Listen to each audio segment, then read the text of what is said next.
माँ आपको चोरी करते सर में नहीं आई।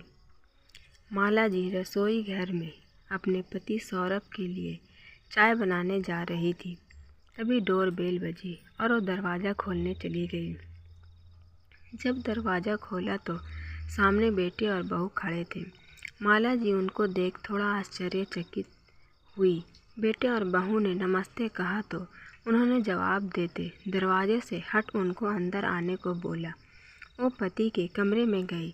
अनुरोग और निया आए हैं। माला जी कमरे में घुसते हुए पति सौरभ जी से कहा। सौरभ जी ने अखबार चेहरे से हटाकर पत्नी की तरफ देखा, थोड़ा गुस्से से पूछा, वो लोग क्यों आए हैं, उनका क्या है यहाँ? थोड़ी तलखी से बोले, आता हूँ, बाहर क्यों गुस्सा हो रहे, जाने दे, आपके बेटा बहू और अभी आगे। पति से कुछ कहती कि सौरभ जी ने ठोक दिया, बस करो माला, कितना सब्र करोगी, कभी तो ज़ुबान से कुछ कह दिया करो, किस मिट्टी की बनी हो। सौरभ जी बाहर आए तो ड्राइंग रूम में अनुरोग और निया उनके बेटा और बहू बैठे हुए थे। पिता को देखते ही दोनों उठे और पाँव छूने के लिए झुके। ठीक है बैठो, कहते हुए सौरभ जी एक सोफे पर बैठ गए। माला जी किचन की तरफ चल दी। जब तक माला जी चाय और कुछ खाने पीने लेकर नहीं आई तब तक कमरे में गहन चुप्पी छाई रही।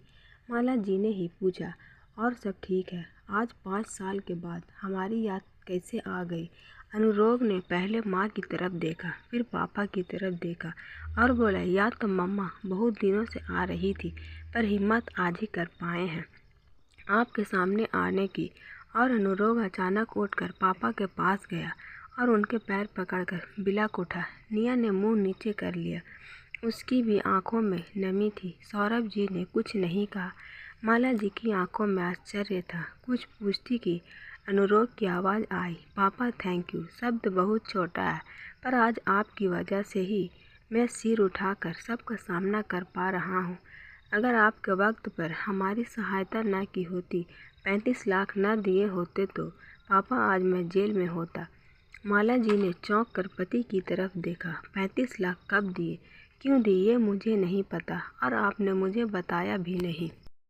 अब आश्चर्यचकित होने की बारी अनुरोग और निया की थी। सौरभ जी की आवाज़ आई, हाँ नहीं बताया, क्योंकि तुम तब तनाव में आ जाती है जब मैं तुम्हें ये बताता कि हमारे इस साहबजादे ने लाखों रुपए लोन लिया था एक फाइनेंस कंपनी से, जिसे ये चुका नहीं पाया और कंपनी ने इस पर केस कर दिया था, तो मैंने वो चुका दिए।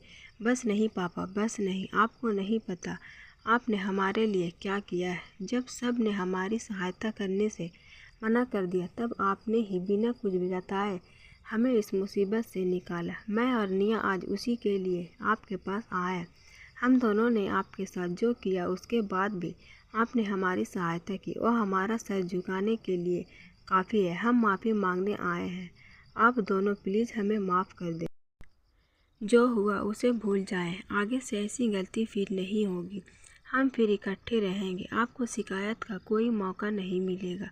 हम सौरभ जी ने हाथ उठकर अनुरोग को इशारा किया, नहीं माफ़, मैं तो तुम्हें मरते दम तक नहीं करूँगा।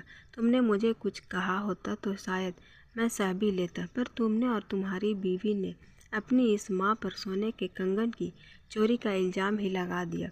तुम भूल गए थे तुम्हारी इसी माँ ने तुम्हारी बुआ के लिए अपना सारा सोना तुम्हारे दादा दादी के हाथ में रख दिया था कि घर की इज्जत का सवाल है, सोना तो ज़िंदगी में कभी भी बन जाएगा, पर आपकी पगड़ी में उछलने नहीं दूंगी। खुद नौकरी करते हुए भी कभी पैसों का मोह नहीं। तुम्हारी पढ़ाई लिखाई, तुम्हारे कैरियर को बनाने के लिए उसने क्या क्या न किया, मुझसे पूछो। और तुमने अपनी माँ को ही चोर बना दिया। तुम्हारी बीवी ने तुम्हारी माँ की अलमारी की तलाशी तक ले ली और तुम उसका साथ भी दे रहे थे। तलाशी में तुमसे एक बार भी विरोध में कुछ कहा नहीं गया। उसका अर्थ तो ये था कि तुम्हें भी लगता था कि तुम्हारी माँ ऐसा कर सकती है। और बाद में वो कंगन इसी निया की अलमारी के नीचे से मिला तो बड़े आराम से कह दिया, सॉरी, कभी कभी ऐसा हो जाता है तो बरखुदार ओ माँ थी तुम्हारी, तुमने ऐसा सोचा भी कैसे? तुमने तो वही किया जो तुम्हारी पत्नी ने करवाया। तुम्हारी पत्नी तो किसी और के पेट की थी, लेकिन तुम तो हमारे अपने थे। ना माँ को रुसवा करने में तुमने कोई कसर नहीं छोड़ी। ये बात तो मैं ऊपर जाने पर भी नहीं भूलूंगा, और माफ़ी तो बहुत दूर की बात है। मैं तो तुम दोनों की शक्ल भी नहीं देखना चाहता था, साथ रहना तो भूल ही जाओ। आज मुझे मेरा ईश्वर भी आकर कहेगा ना कि इन्हें माफ़ कर दो, तो मैं उसे भी मना कर दूंगा। इस देवी का अपमान मेरे स्वाभिमान पर एक चोट है। हो सकता है इसलिए की थी कि अगर तुम्हारे जेल जाने की खबर इसे मिलती तो ये उसी दिन ऊपर चली जाती, और मैं इसे खोना नहीं चाहता। वो सब मैंने तुम्हारे लिए नहीं, अपने लिए किया है। हाँ, अगर तुम्हारी माँ तुमसे मिलना जुलना चाहती है, तुमसे रिश्ता रखना चाहती है तो ना मैंने पहले मना किया था ना अब करूँगा। फैसला उसका है, कोई दबाव नहीं है। पर मुझसे तो तुम दोबारा जुड़ने की उम्मीद भी मत करना। कहते हुए सौरभ जी उठकर घर से बाहर ही निकल गए।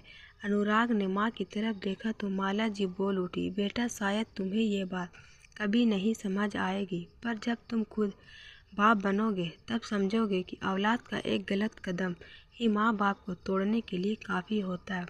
माँ बाप तो अपने ही होते हैं, बस औलाद ही बदल जाती है।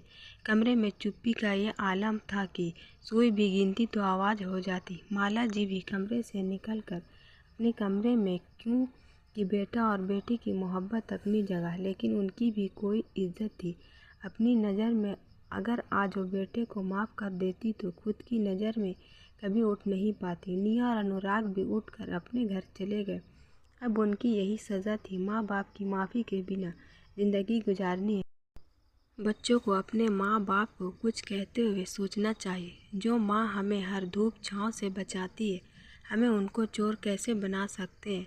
हमें खुद से शर्म में आनी चाहिए। कैसे हम अपने माँ को ऐसा बोल सकते हैं।